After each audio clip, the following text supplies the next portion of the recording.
caçador Nirode e a construção da Torre de Babel, de acordo com o que está na Bíblia. Mas antes, eu preciso te contar como tudo isso começou. Em Gênesis capítulo 11, versículo 1 ao 9, está escrito: E era toda a terra de uma mesma língua e de uma mesma fala. E aconteceu que, partindo eles do Oriente, acharam um vale na terra de Siná e habitaram ali. E disseram uns aos outros: Eia, façamos tijolos e queimemo-los bem. E foi-lhes o tijolo por pedra e o betume por cal. E disseram: Eia, edifiquemos nós uma cidade e uma torre cujo cume toque nos céus, e façamos-nos um nome, para que não sejamos espalhados sobre a face de toda a terra. Então desceu o Senhor para ver a cidade e a torre que os filhos dos homens edificavam. E o Senhor disse: Eis que o povo é um, e todos têm uma mesma língua, e isso é o que começam a fazer, e agora não haverá restrição para tudo o que eles intentarem fazer. Eia, desçamos e confundamos ali sua língua, para que não entenda um a língua do outro. Assim o Senhor os espalhou dali sobre a face de toda a terra, e cessaram de edificar a cidade. Por isso se chamou o seu nome Babel, porquanto ali confundiu o Senhor a língua de toda a terra, e dali o espalhou o Senhor sobre toda a face da terra. Em Gênesis capítulo 9, do versículo 9 ao 11, está escrito que após o dilúvio o Senhor firmou uma nova aliança com Noé. Eis que eu estabeleço meu pacto convosco e com a vossa descendência depois de vós. Versículo 11. Sim, estabeleço meu pacto convosco. Não será mais destruída toda a carne pelas águas do dilúvio, e não haverá mais dilúvio para destruir a terra. E assim o patriarca deu início à segunda civilização humana. Todavia, o seu filho mais novo, rebelando-se, inaugurou outro período de decadência e menosprezo em relação aos mandamentos divinos. O episódio da vinha de Noé acabou por revelar a irreverência de Cã, o seu filho caçula, e a maldade de seu neto Canaã. Gênesis capítulo 9, versículo 20 ao 29. Tinha início ali uma apostasia que, se não fosse a interferência divina, comprometeria a ordem de povoar toda a terra.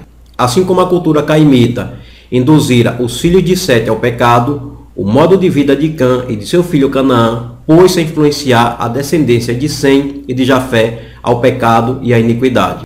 Com a multiplicação de seus filhos, Noé começa a perder o controle espiritual e moral sobre eles. Sua doutrina já não era seguida como antes. Haja vista que Cã, seu filho, viu a nudez de seu pai e propagou-a a seus dois irmãos, um desrespeito à dignidade de Noé. Gênesis capítulo 9, versículo 20 ao 24. Apesar de sua prodigiosa multiplicação, os filhos de Noé ignoraram a ordem divina quanto à povoação de toda a terra. Gênesis 9, versículo 7. É aqui que entra a figura do poderoso caçador Nirode e a construção da Torre de Babel. Gênesis capítulo 10, versículo 8 ao 12. Cuxi também gerou a Nirode, o qual foi o primeiro a ser poderoso na terra. Versículo 9. Ele era poderoso caçador diante do Senhor, pelo que se diz, como Nirode, poderoso caçador diante do Senhor. O princípio do seu reino foi Babel, Ereque, Acade e Calné, na terra de Siná. Desta mesma terra saiu ele para a Síria e edificou Nínive, Rebete-I e Calá, e Rezém entre Nínive e Calá. Esta é a grande cidade.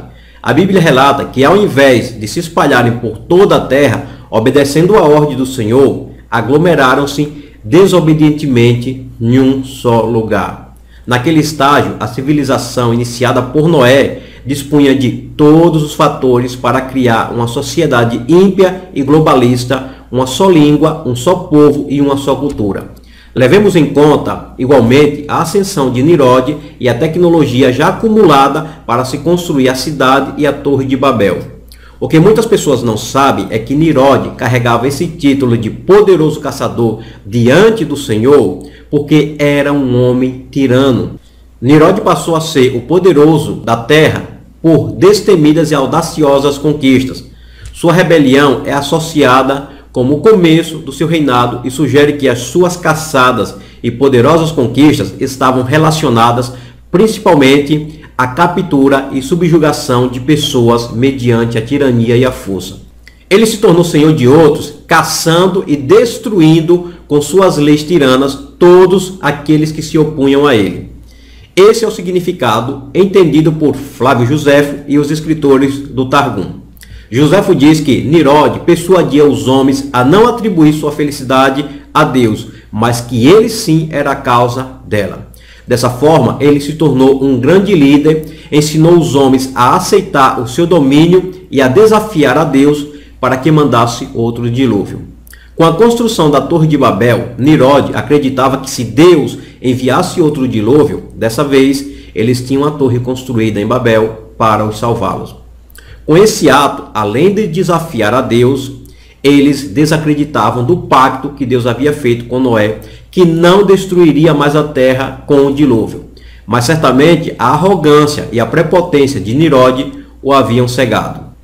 A história ainda diz que Nirode também caçou e matou feras selvagens que estavam tirando a vida de muitas pessoas e ensinou os homens a construir muros ao redor das cidades para se proteger delas. Nirode espalhava sua maldade e desafiava a Deus, sem contar que estava levando toda aquela geração à idolatria.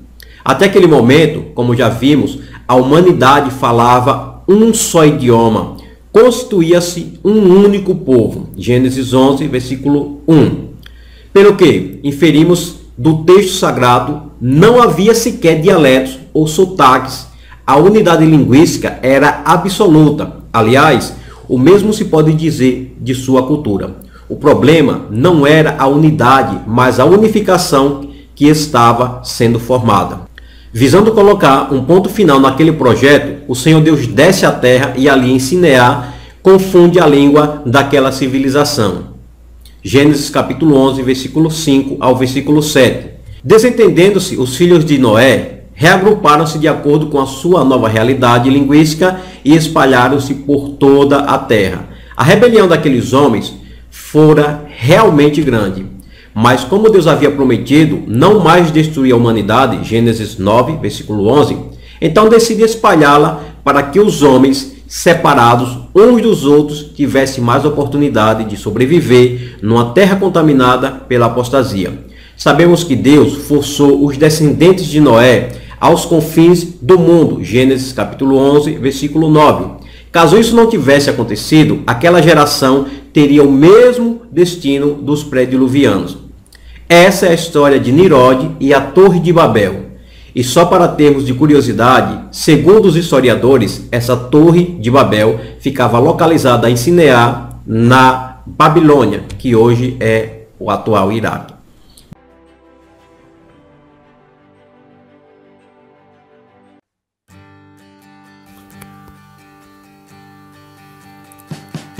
25 de dezembro, Natal.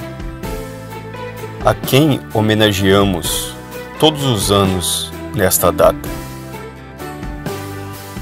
Para responder essa pergunta é preciso voltar nos tempos de Noé, no período pós-dilúvio. Em Gênesis 9:20, a Bíblia diz: E Noé começou a ser lavrador e plantou uma vinha. E bebendo Noé do vinho, embriagou-se e ficou nu dentro de sua tenda. Cã, um de seus filhos, viu teu pai nu e, para zombar de seu pai, foi contar a seus dois irmãos. Sem, Jafé, pegando uma capa, colocou-a sobre os seus ombros e, andando de costa para não ver a nudez de seu pai, cobriram-no. Quando Noé acordou da embriaguez e soube o que Cã, o seu filho mais novo, fez, o amaldiçoou. Depois disso, Cã tem vários filhos, um deles é Cuxi. Cuxi casa com uma mulher chamada Semíramis. Desta união nasce Nirode. Nirode se torna um homem valente e muito mau, e se intitula como Deus, o Deus Sol. Nirode ambiciona dominar tudo e todos. constrói uma torre, a Torre de Babel, com a intenção de atingir o céu, de unir todos em um só lugar, em uma só língua, contrariando o Deus Criador que deseja que sua criação se espalhe sobre a terra. A maldade de Nimrod não conhece limites. Ele mata o seu próprio pai, Cush, para possuir sexualmente de sua mãe, Semíramis. Semíramis também se intitula uma deusa, a deusa Lua, e exige para si adoração. Sem, o tio-avô de Nimrod, revoltado com a afronta de Nimrod contra o Criador, mata Nimrod e despedaça o seu corpo. Semíramis espalha a história de que Nimrod, como Deus, não morre, mas voltou para o seu lugar no céu, para o sol, e começa a ser adorado como o Deus Sol. Neste meio tempo, Semíramis fica grávida de um adultério e inventa uma outra história que havia concebido do Espírito de Deus, o Deus Sol, Nimrod. Ela diz que seu filho era o filho de Deus, o filho de Nimrod, e acrescenta mais uma mentira de que o filho que agora nascera era a reencarnação de Nimrod. Daí surge a teoria diabólica da reencarnação, usada pelo Espiritismo e muitas outras seitas diabólicas até o dia de hoje. Ela coloca o nome de seu filho de Tamuz. A Bíblia menciona Tamuz em Ezequiel 8,14. Então ele me levou para a entrada da porta norte da casa de Deus, o templo. Lá eu observei mulheres assentadas, chorando e clamando pelo Deus Tamuz. Essas mulheres estavam comemorando o Natal, em volta de um pinheiro, trocando presentes, celebrando o nascimento de Tamuz. O pinheiro simboliza o nascimento de Tamuz. E no versículo 16 de Ezequiel 8, até o versículo 18 diz: E no mesmo instante me transportou ao átrio de dentro, o pátio interior da casa de Deus, o templo do Senhor. E lá estavam cerca de 25 homens à entrada do santuário do Eterno, entre o portico e o altar, de costas para o templo de Deus. E tinham seus rostos voltados para o oriente, e estavam prostrados, adorando o Deus Sol. Então ele me questionou mais uma vez: Viste tudo isto, filho do homem? Porventura as práticas malignas e repugnantes que essa gente comete aqui são erros menores e triviais para a nação de Judá? Ora, depois de terem enchido a terra de brutalidade, tornaram a inflamar-me a cólera. Vê, olha lá o que fazem. Estão levando um ramo ao nariz como gesto cerimonial de culto à natureza. Por esse motivo eu os tratarei com toda a minha indignação. O meu olho não poupará, nem olhará com compaixão ou piedade para nenhum deles. Ainda que berrem a meus ouvidos, não os ouvirei. Estes homens estavam adorando o Deus Sol, adorando a Nimrod, a Tamuz, de costas para o templo do Criador dos céus e da terra, de costas para Deus, irritando o Todo-Poderoso. Tamuz então nasce em uma data equivalente àquela época a 25 de dezembro. Tamuz cresce e se torna um caçador, e em uma de suas caçadas ele morre. Agora o Deus menino, também Tamuz, morre, e Semíramis inventa uma outra história. Ela diz que Tamuz morreu ressuscitou e voltou para o céu. Para o sol voltou para o Pai, para Nimrod, porque ele era o próprio Nimrod. No lugar onde morreu Tamuz, nasce um pinheiro. Começa-se a celebração do Natal, em reverência a Tamuz, o Deus Sol. Passa-se então a ser um costume de levar para dentro de casa um pinheiro para enfeitá-lo e trocar presentes e depositar esses presentes nos seus pés, nos pés do pinheiro, em homenagem a Tamuz, o Deus Sol. Isto é feito religiosamente até os dias de hoje, em 25 de dezembro.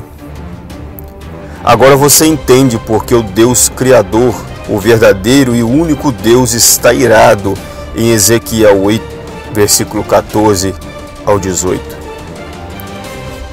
O Criador está irado porque o Natal é uma prática pagã, idólatra, abominável ao nome do Senhor.